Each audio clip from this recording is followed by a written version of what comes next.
Hey everyone, it's David with your weekly Mouthful of David video here. Hope you're all doing okay. Before I get started, two announcements.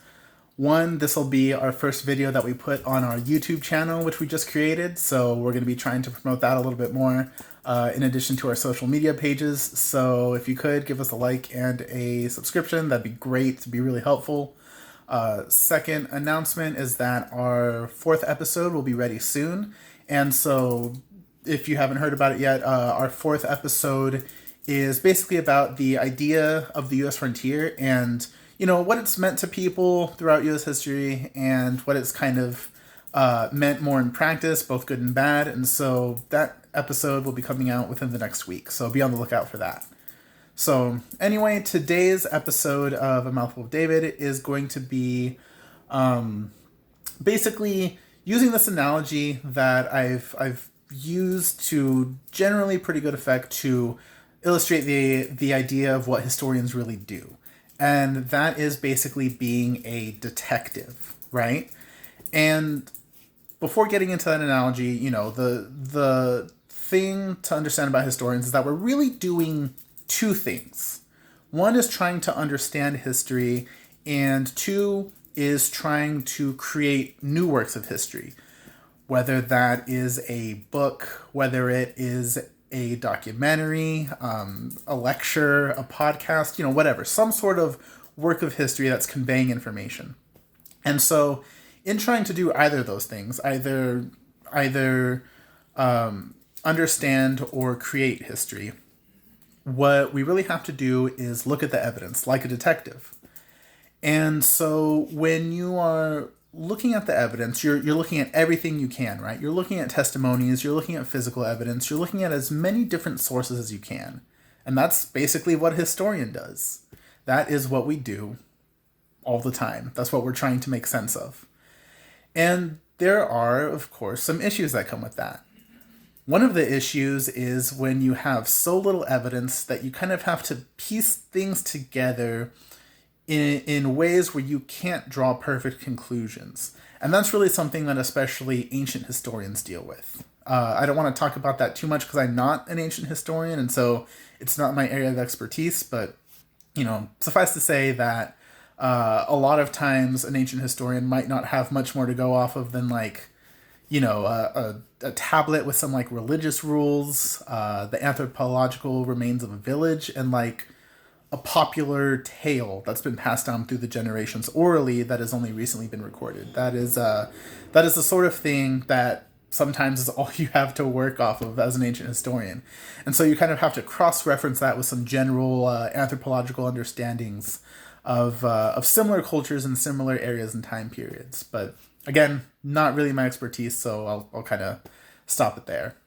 Sometimes you can run into the exact opposite problem, right? And so there are just, say you're trying to look at World War II or the Vietnam War or something.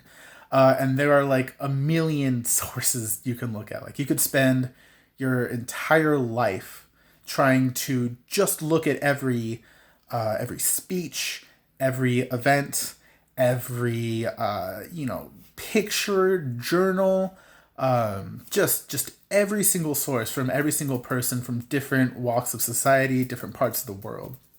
And so what you have to do then is basically decide which evidence you're really going to look at more so and prioritize. And that goes back to the classic question of what is important to look at in history, right? And that's a judgment that different historians make differently. One thing you also have to do, in addition to, gathering all this evidence, is trying to think about it critically and ask questions.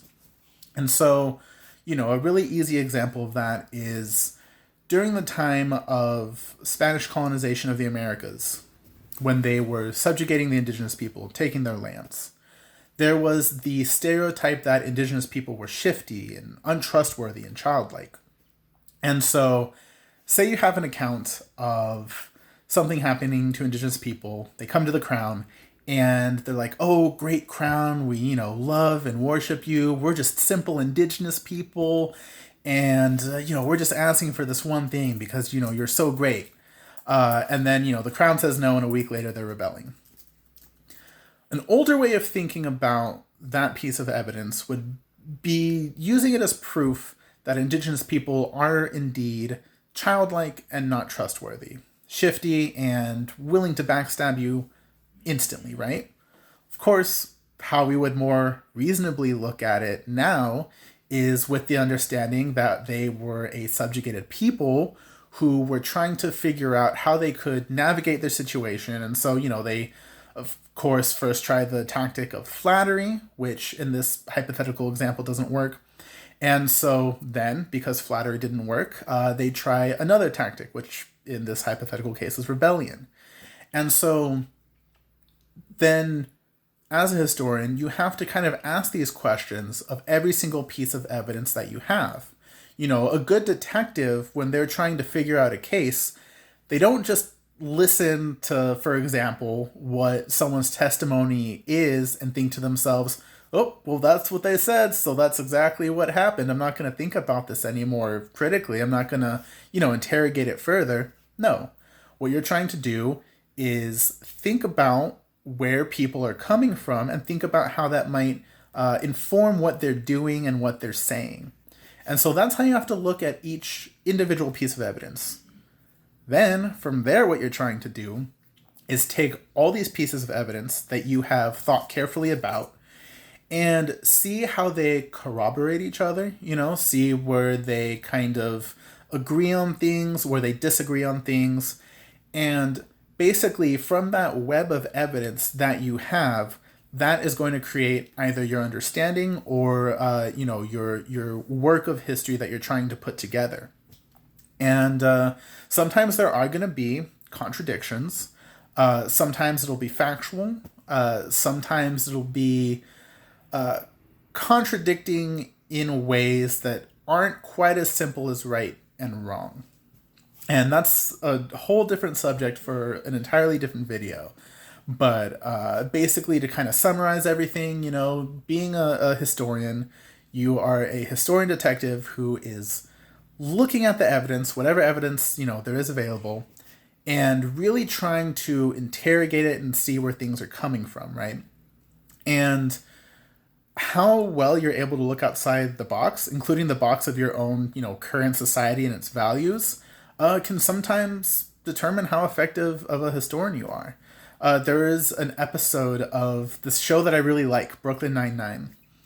And in the episode, they are... So the main character, he has his love interest, but in this episode, he meets his love interest's father. And so they're both arguing about the love interest. Her name is Amy. They're both arguing about her.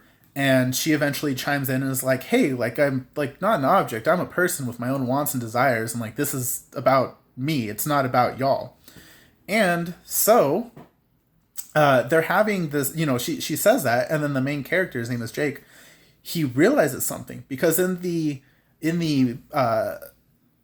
crime that they're trying to solve in that episode, they were looking at the male figures of the family, but they weren't looking at the women. And so when Amy says this, Jake all of a sudden realizes, oh, dang, the person who committed the crime, it was one of the female family members who was in the background the entire time. And we weren't looking respectfully at the women. And so because of that, we didn't even think about that. And so that's how we have to think about, that's how we have to think as historians too, being able to look outside ourselves and trying to make sense of the bigger picture. So thank you for listening, everyone. Again, if you could check out our YouTube channel, that'd be great. We do have our episodes on there of the podcast itself. And I'll be putting these, weekly episodes on YouTube as well. So check that out. Be on the lookout for our next episode and have a good week. Thanks, everyone.